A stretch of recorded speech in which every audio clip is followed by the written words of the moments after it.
बिस्मिल्लाहिर्रहमानिर्रहीम। तमाम देखने वाले स्टूडेंट्स को प्रोफेसर इकबाल हैदर भट्टी का सलाम। माय डियर स्टूडेंट, हम मैथमेटिकल मेथड का चैप्टर नंबर 3 उसका आगाज़ कर चुके हैं और इस सिलसिले में मैं आपको एक लेक्चर जो है वो इसका मैं एक लेक्चर डिलीवर कर चुका हूँ। अगर आपको मेरे नोट्स चाहिए तो डिस्क्रिप्शन में जाइए, वहाँ पे एक नंबर मिलेगा आपको 0300 8810 640। इस पर रब्ता करने से आपको कंप्लीट इन्फॉर्मेशन मिलेगी कि आप मेरे नोट्स जो हैं वो कैसे हासिल कर सकते हैं। इससे पिछला जो लेक्चर था उसके अंदर मैंने आपको बताया कि मैट्रिक्स क्या होता है, व्हाट इज मैट्रिक्स। फिर मैंने आपको बताया कि रोज क्या होती हैं और कॉलम्स क्या होते हैं। फिर मैंने आपको ऑर्डर ऑफ ए मैट्रिक्स के बारे में बताया, ऑर्डर ऑफ ए मैट्रिक्स। फिर मैंने रेक्टेंगुलर मैट्रिक्स के बारे में आपको बताया, what is rectangular matrix, rectangular matrix.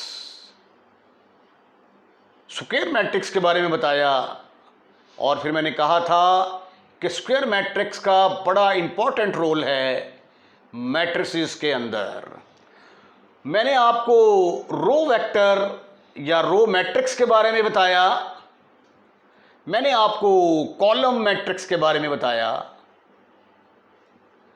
मैंने आपको बताया कि मेन डायगोनल क्या होता है, मेन डायगोनल, प्रिंसिपल डायगोनल और लीडिंग डायगोनल क्या होता है, लीडिंग डायगोनल।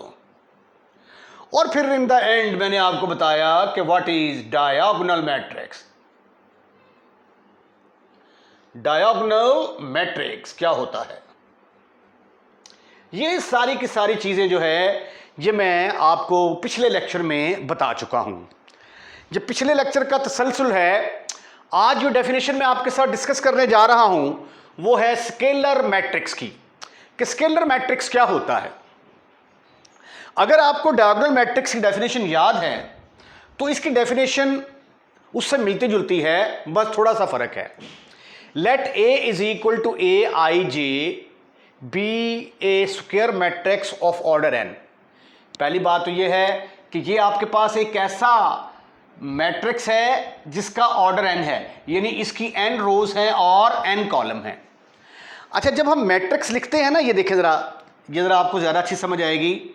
ये मैंने एक मैट्रिक्स लिखा A is equal to A11 A12 A13 A21 A22 A23, फिर आ गया जी A31 A32 A33। इसको सिंबॉलिकली मैं ऐसे भी लिख सकता हूं, आई जे और इसका ऑर्डर क्या है 3/3। अब इसमें कुछ एलिमेंट ऐसे हैं जिसमें आई और जे बराबर होते हैं। ये आई से मुराद, ए आई जे से मुराद मैंने आपको बताया था, ये रो की पोजीशन को जाहिर करता है और ये कॉलम की पोजीशन को जाहिर करता है। जब हम ये कहते हैं A23 तो इसका मतलब होता है कि ये एक ऐसा एलिमेंट है जो दूसरी रो तीसरे कॉलम पर वाक़या है। तो AIJ का मतलब क्या है कि ये एक ऐसा एलिमेंट है जो ith रो और jth कॉलम पर वाक़या है। जनरली तौर पे 1 2 3 को हमने जनरली तौर पे IJ के साथ रिप्रेजेंट कर दिया। इसमें दो तरह के एलिमेंट नजर आएंगे आपको। कुछ एलिमेंट तो ऐसे हैं जिसमें ये देखें 1 1 2 2 3 3, यानी आई और जे की वैल्यूज बराबर हैं, और बाकी जो एलिमेंट्स हैं उनमें आई और जे की वैल्यूज बराबर नहीं है। ये देखें, ये 1 है और 2 है, बराबर नहीं है। 1 और 3 भी बराबर नहीं है। ये 2 1, ये 2 3, ये 3 2, ये जिन पर मैंने दायरे लगाए हैं इसमें आई और जे की वैल्यू आपस में बराबर नहीं है। तो जिसमें आई और जे की वैल्यू आपस में बराबर नहीं है, जिसमें आई और जे बराबर नहीं है, वो क्या होने चाहिए, वो 0 के बराबर होने चाहिए। और जिसमें आई और जे बराबर हैं, जिसमें आई और जे बराबर हैं, ठीक है, ये वाले जो एलिमेंट हैं ये k के बराबर होने चाहिए। k से मुराद कोई नॉन जीरो स्केलर है, 2 3 4 5 1/2 1/3 वगैरह वगैरह। तो ये देखें जरा, ये a11 ये दोनों बराबर हैं। अगर दोनों बराबर हैं तो आंसर किसके बराबर होना चाहिए? k के बराबर होना चाहिए। यहां पे ये 1 और 2 बराबर नहीं है तो ये आंसर किसके बराबर होना चाहिए? 0 के बराबर। यहां पे भी i और j बराबर नहीं है, 0। i और j बराबर नहीं, 0। i और j बराबर है तो ये k के बराबर होना चाहिए, ये 0। यहां पे भी i और j बराबर नहीं है, 0। 3 और 2 बराबर नहीं, 0। 3 और 3 दोनों बराबर हैं, किसके बराबर होना चाहिए? k के बराबर होना चाहिए। तो इस तरह का जो मैट्रिक्स होगा उस मैट्रिक्स को हम क्या कहते हैं कि ये स्केलर मैट्रिक्स है। तो स्केलर मैट्रिक्स की पहचान क्या है? ये एक डायगोनल मैट्रिक्स होगा जिसके डायगोनल एलिमेंट सारे एक जैसे होंगे। -2 -3 -4 हो सकता है, 3 3 3 3 हो सकता है, यहाँ पे 4 4 4 हो सकता है। 1 नहीं होगा क्योंकि अगर 1 आ जाए तो होगा तो वो एक्चुअली स्केलर मैट्रिक्स ही, लेकिन उस स्पेशल किस्म के मैट्रिक्स को फिर हम क्या कह देते हैं? आइडेंटिटी मैट्रिक्स का नाम दे देते हैं। ठीक है, तो अगर आप इसको ये ऑर्डर n का लिखना चाहते हैं तो ये फिर ज़रा थोड़ा सा लंबा चौड़ा हो जाएगा। ये देखें ज़रा, ये a11 यहाँ पे आ जाएगा k, बाकी सारे एलिमेंट 0 के बराबर आ जाएंगे, फिर 0 k 0 0 0 k 0 0 0 0 k। ठीक है, ये ऑर्डर k का जो है वो स्केलर मैट्रिक्स आ गया। आइए अब हम डिफाइन करते हैं कि यूनिट मैट्रिक्स क्या होता है और आइडेंटिटी मैट्रिक्स क्या होता है। आइडेंटिटी मैट्रिक्स की डेफिनेशन जो है ये स्केलर मैट्रिक्स के कुछ से कोई ज़्यादा इसका कोई डिफरेंस नहीं है। ये let A is equal to aij be a square matrix of order n if aij is equal 0 for all i not equal to j। यहाँ तक बिल्कुल सेम है। ये देखें, let A is equal to aij be a square matrix of order n if aij is equal 0 for all i not equal to j। यानी जिसमें i और j बराबर नहीं है वो 0 के बराबर होने चाहिए, और जिसमें i और j इक्वल हैं, ये for all i is equal to j आएगा यहाँ पे, for all i is equal to j। जिसमें i और j बराबर हैं, ये मैंने बताया था ना, जिसमें i और j बराबर हैं, ये 2 2 3 3, तो जिसमें i और j बराबर हैं उसका आंसर 1 के बराबर होना चाहिए। तो फिर ये जो मैट्रिक्स A है ये क्या बन जाएगा? Identity matrix. और इसको फिर हम किससे डिनोट करेंगे? in के साथ। ये देखें, यहाँ पे पहली पोजीशन पे दोनों बराबर होते हैं तो 1 आएगा। उसके अलावा यहाँ पे a11 a12 a13 and so on, बाकी सारे 0। फिर यहाँ पे a22 आता है, ये 1 होगा, बाकी सारे 0 0 0 1 0 सो ऑन, 0 0 0 0 1। Right right. अगर I2 होगा, ये अगर 2 रोज हों और 2 कॉलम हों तो उसका जो आइडेंटिटी मैट्रिक्स होगा उसको हम इस तरीके से लिखेंगे। I3 से मुराद क्या होगा? ऐसा आइडेंटिटी मैट्रिक्स, ऐसा यूनिट मैट्रिक्स जिसके 3 रोज और 3 कॉलम्स हैं, 1 0 0 0 1 0 0 0 1। इसी तरह I4 I5 को भी आप डिफाइन कर सकते हैं। अब हम अपर ट्रायंगुलर मैट्रिक्स को डिफाइन करते हैं। अ स्क्वायर मैट्रिक्स बी हमारे पास कोई एक स्क्वायर मैट्रिक्स है, इसको हम कहेंगे कि ये अपर ट्रायंगुलर मैट्रिक्स है if all the elements below the main diagonal are 0। मसलन ये देखें, ये बी मेरे पास एक मैट्रिक्स है, ये आ गया a11 a12 a13 0 a22 a23 0 0 a33। अब मेन डायगोनल क्या होता है आपका? ये है आपका मेन डायगोनल, ये जिसके ऊपर मैंने रेड निशान लगाया है, ये क्या है? ये मेन डायगोनल है।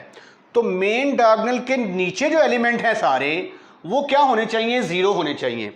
अगर मेन डायगोनल के नीचे सारे एलिमेंट जीरो होंगे तो उसको हम कहेंगे अपर ट्राइंगुलर मैट्रिक्स, क्योंकि एलिमेंट्स की जो ट्राइंगल है ना, ये देखिए ये ऊपर बन रही है, ये ट्राइंगल बन रही है ना, ऐसे करके, ऐसे ऐसे ऐसे, ये एक ट्राइंगल बन रही है। ट्राइंगल ऊपर वाली साइड पे है, इसलिए इसको हम कहेंगे अपर ट्राइंगुलर मैट्रिक्स, राइट। आइए अब लोअर ट्राइंगुलर मैट्रिक्स को डिफाइन करते हैं। पूरी की पूरी डेफिनेशन सेम है। अ स्क्वायर मैट्रिक्स, थोड़ा सा फर्क है। A square matrix B, C नाम रखते हैं जरा, capital C, is said to be. आप सोच रहे होंगे कि मैंने यहां पे मैट्रिक्स ए क्यों नहीं लिया। इसलिए नहीं लिया कहीं इस ए को और इस ए को आप मिक्स अप ना कर जाएं, ठीक है। A square matrix C is said to be lower triangular matrix, lower triangular matrix if all the elements यहां पे बिलो था, अब अबव कर दें। if all the elements above the main diagonal are zero, main diagonal are zero, ठीक ठीक ठीक ठीक ठीक ठीक ठीक ठीक ठीक ठीक। आइए अब देखते हैं जी, ये सी मेरे पास एक मैट्रिक्स है, सी मैट्रिक्स है, A11 0 0, ये आ गया A21 A22 0, ये तीसरी शुरू हो गई A31 A32 A33, ठीक है। ये है हमारा मेन डायगोनल। मेन डायगोनल के ऊपर जितने भी एलिमेंट हैं सारे वो जीरो के बराबर होने चाहिए, ठीक है। अब देखिए एलिमेंट की ट्रायंगल क्या बन रही है, नीचे की तरफ बन रही है। तो ये ट्रायंगल नीचे की तरफ बन रही है, इसलिए हम इसको क्या कहेंगे, लोअर ट्रायंगुलर मैट्रिक्स। अब हम डिफाइन करते हैं कि जीरो मैट्रिक्स या जो नल मैट्रिक्स होता है ये क्या होता है, इसकी डेफिनेशन क्या है। जीरो मैट्रिक्स और नल मैट्रिक्स दोनों एक ही चीज के दो नाम हैं। अगर हमारे पास कोई एक ऐसा मैट्रिक्स आ जाए जिसके सारे एलिमेंट जीरो के बराबर हों तो उसको फिर हम क्या कहेंगे कि ये जीरो मैट्रिक्स है या नल मैट्रिक्स है। If all the elements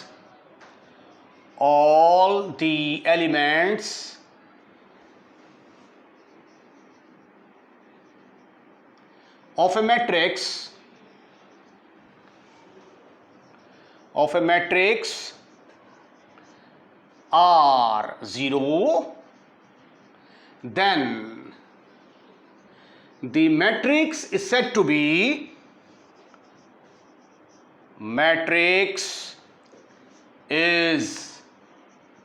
said to be a null matrix, null matrix और जीरो मैट्रिक्स भी कह सकते हैं आप इसको। नल मैट्रिक्स और जीरो मैट्रिक्स एक ही चीज के दो नाम हैं। इसको डिनोट कैसे करेंगे हम, it is denoted by O के साथ डिनोट करेंगे। अगर आप O2 लिखते हैं तो इसका मतलब है कि ऐसा नल मैट्रिक्स है जिसकी दो रोज और दो कॉलम हैं। O3 से मुराद ऐसा नल मैट्रिक्स जिसकी तीन रोज तीन कॉलम्स हैं। अगर लिखा हो O2,3 तो इसका मतलब क्या है कि ऐसा नल मैट्रिक्स है जिसकी दो रोज हैं और तीन कॉलम हैं। तो स्क्वायर नल मैट्रिक्स के लिए जरूरी नहीं है कि ये मैट्रिक्स स्क्वायर होना चाहिए, ये स्क्वायर भी हो सकता है, रेक्टेंगुलर भी हो सकता है, right. Transpose of A matrix क्या होता है, फर्ज किया कि आपके पास ये एक मैट्रिक्स ए है, 1 2 3 4 5 6 7 8। आप ऐसा करें कि जो ये मैट्रिक्स है, इस मैट्रिक्स की रोज को कॉलम में चेंज कर दें। ये पहली रो है ना, इसका पहला कॉलम बना दें। ये दूसरी रो है, इसका दूसरा कॉलम बना दें। तो जो मैट्रिक्स आपको हासिल होगा उस मैट्रिक्स को हम कहते हैं ट्रांसपोज ऑफ ए। और उसको हम कैसे डिनोट करते हैं? ए के ऊपर टी डाल देंगे। बास किताबों में ट्रांसपोज ऑफ ए मैट्रिक्स को ए डैश के साथ भी डिनोट किया जाता है। तो आइए अब हम इसकी डेफिनेशन लिखते हैं। Suppose we have a matrix, we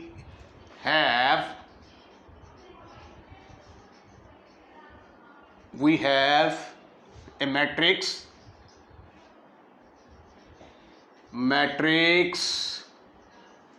A is equal to Aij, जिसका ऑर्डर mn है, यानी इसकी m रोज हैं और n कॉलम है। Then change its rows into columns। फिर आपने क्या करना है? इसकी रोज को कॉलम में चेंज कर देना है। द मैट्रिक्स obtained, जो मैट्रिक्स आपको हासिल होगा, the matrix obtained is called a transpose of A. It is denoted by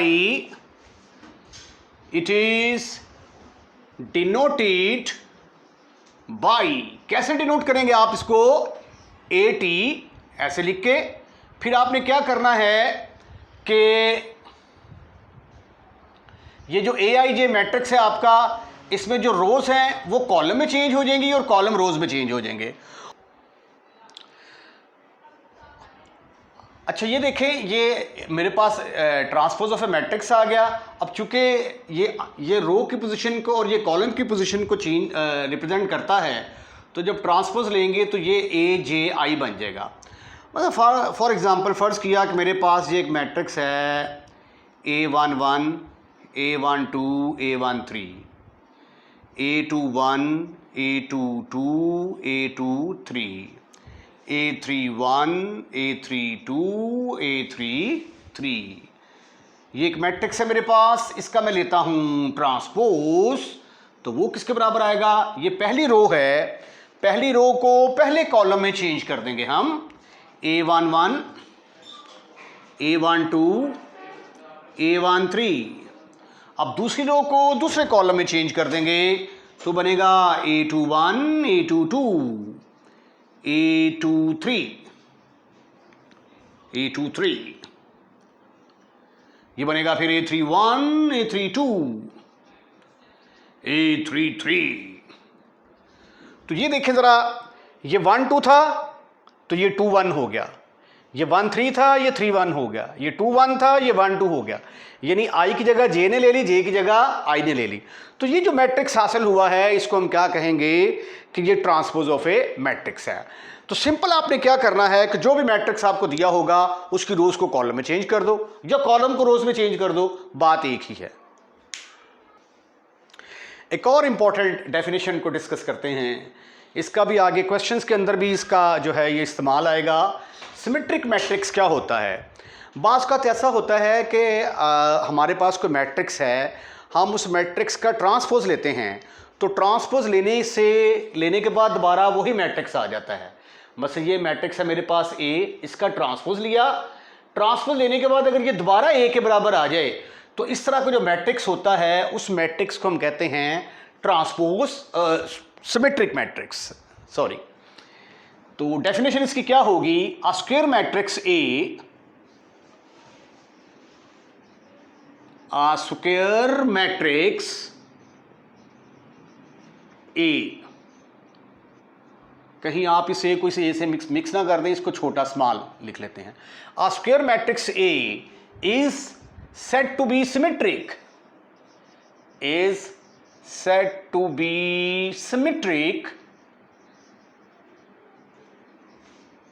इसको हम सिमेट्रिक कहेंगे इफ ए का ट्रांसपोज ए के बराबर आ जाए।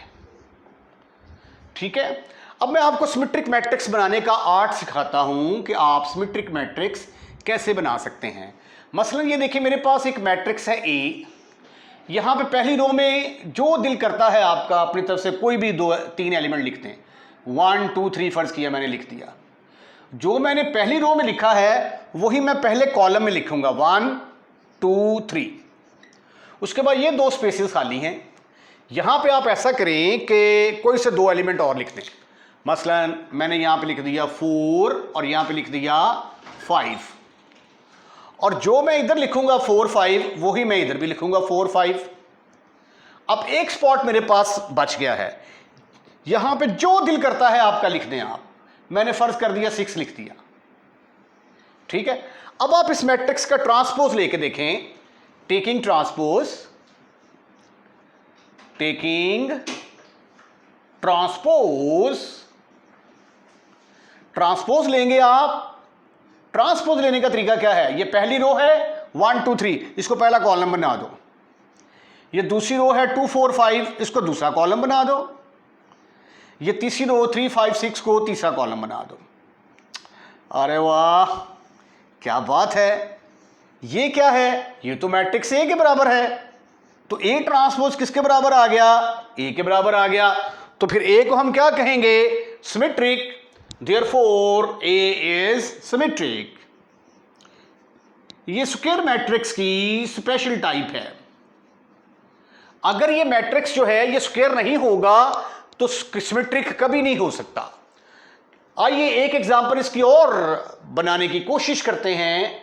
बी मैट्रिक्स है मेरे पास, ऑर्डर 4 का बनाते हैं जी, ए बी सी डी। जो मैंने पहली रो में लिखा है वही मैं पहले कॉलम में लिखूंगा। ए पहले लिखा गया है, बी सी डी। उसके बाद मेरे पास ये 3 स्लॉट खाली हैं, यहां पे मैं लिखूंगा ई एफ जी। तो इधर भी क्या लिखूंगा, ई एफ जी। अब ये 2 स्लॉट खाली हैं, यहां पे मैं लिख देता हूं एल एम। तो इधर भी क्या आएगा, एल एम आएगा। और यहां पे जो मर्जी आप लिख दें, पी लिख दें। तो अब इस मैट्रिक्स का ट्रांसपोज लेके देखें, वो डेफिनेटली क्या होगा, सिमेट्रिक होगा। B transpose is equal to, ये पहली रो है ABCD, इसका पहला कॉलम बना दो। दूसरी रो BEFG, दूसरी रो का दूसरा कॉलम, फिर CFLM, तीसरी रो का तीसरा कॉलम, चौथी रो का चौथा column, DGMP, which is equal to B. Therefore, B is symmetric. Paper में अगर ये आप आ जाए कि आपको MCQs दिया हो और बताना हो कि ये सिमेट्रिक है या नहीं, तो यही तरीका है। आपने देखना है कि ये और ये आपस में बराबर हैं, गुड। ये और ये आपस में बराबर हैं, ये और ये आपस में बराबर हैं। अगर ऐसा है तो ये सिमेट्रिक होगा, अदरवाइज ये सिमेट्रिक नहीं होगा। आइए अब अगली डेफिनेशन का आगाज करते हैं। स्क्यू सिमेट्रिक मैट्रिक्स क्या होता है। सिमेट्रिक क्या होता है, अगर ए का ट्रांसपोज ए के बराबर आ जाए तो उसको हम कहते हैं कि ये सिमेट्रिक है। अगर ए ट्रांसपोज ए के बराबर तो सिमेट्रिक। लेकिन अगर ए का ट्रांसपोज लें और वो -a के बराबर आ जाए, ए की बजाय -a के बराबर आ जाए, तो उसको अपन क्या कहेगा, स्क्यू सिमेट्रिक। राइट। तो फिर इसकी डेफिनेशन क्या होगी, A square matrix A, square matrix A is said to be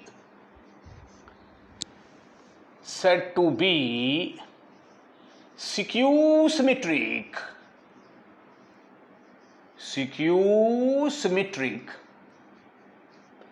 If A transpose minus A के बराबर आ जाए। फॉर एग्जाम्पल आइए अब मैं आपको स्क्यू सिमेट्रिक मैट्रिक्स बनाने का तरीका सिखाता हूं। इसका तरीकाकार यह है कि जीरो और यहां पे दो एलिमेंट ले लीजिए आप, कोई से दो एलिमेंट, जीरो ए बी ले लिया मैंने। जो मैंने एलिमेंट इधर लिए हैं उनका साइन चेंज करके इधर लेना है। ये आ जाएगा माइनस ए माइनस बी। यहां पे जो डायगोनल एलिमेंट है वो सारे जीरो ही आएंगे।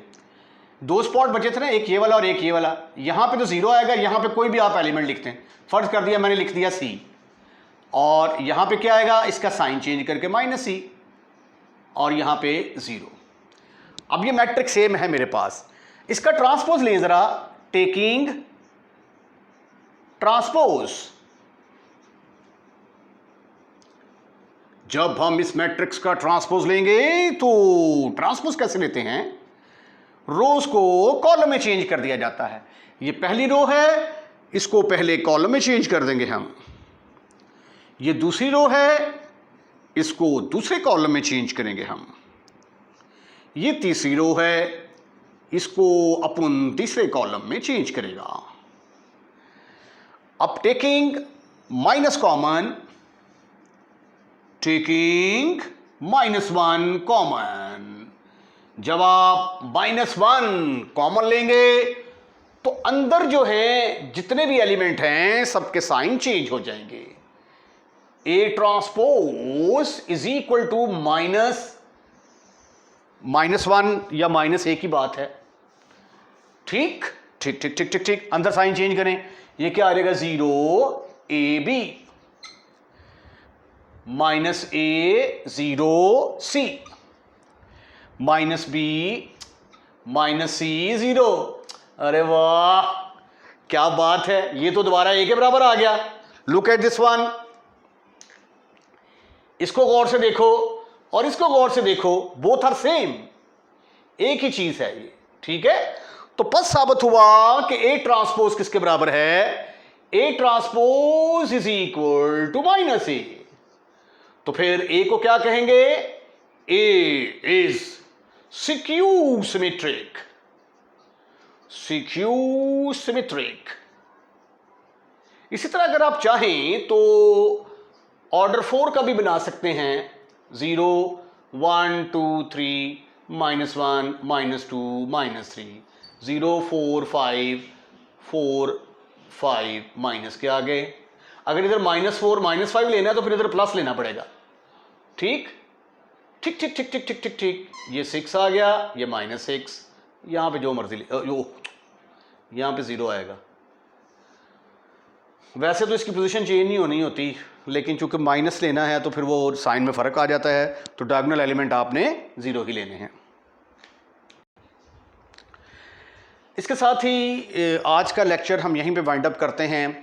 अभी इसकी और काफ़ी सारी डेफिनेशंस जो हैं वो डिस्कस करने वाली हैं, जिसके अंदर कॉन्जुगेट मैट्रिक्स क्या होता है, Hermitian matrix, skew Hermitian matrix क्या होता है, फिर अडिम्पोटेंट मैट्रिक्स क्या होता है, इन्वोल्यूटरी मैट्रिक्स क्या होता है, पीरियोडिक मैट्रिक्स क्या होता है। तो ये सारी की सारी डेफिनेशंस जो हैं अभी डिस्कस करनी बाकी हैं। और फ़िलहाल मैं आज के लेक्चर को यहीं पे वाइंड अप करता हूँ।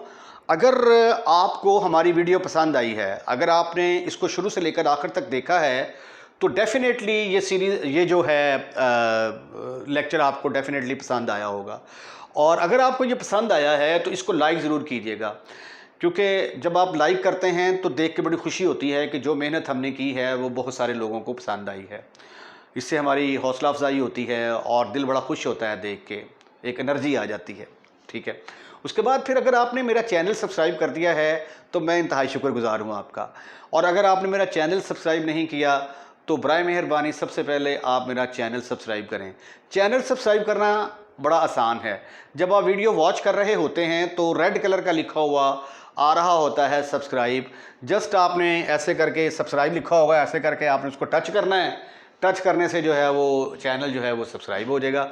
और यकीन करें इसके कोई एक्स्ट्रा चार्जेस हैं ही नहीं। ठीक है, इससे भी क्या होता है, देख के बड़ी खुशी होती है कि भाई हमारे चाहने वाले बहुत ज़्यादा हैं। तो आपने क्या करना है कि सबसे पहले मेरा चैनल जो है वो सब्सक्राइब करना है और अपने दोस्तों रिश्तेदारों को भी इनवाइट करें कि वो भी हमारे चैनल को सब्सक्राइब करें। और अगर आप ये चाहते हैं कि हर नए आने वाली वीडियो सबसे पहले आपके पास पहुंचे तो फिर बेल आइकॉन का बटन दबाएं, तो फिर जो भी लेक्चर हम अपलोड करेंगे वो सबसे पहले आपके पास पहुंचेगा। अपना ख्याल रखिएगा, अगली वीडियो का इंतजार कीजिएगा। अल्लाह हाफिज़।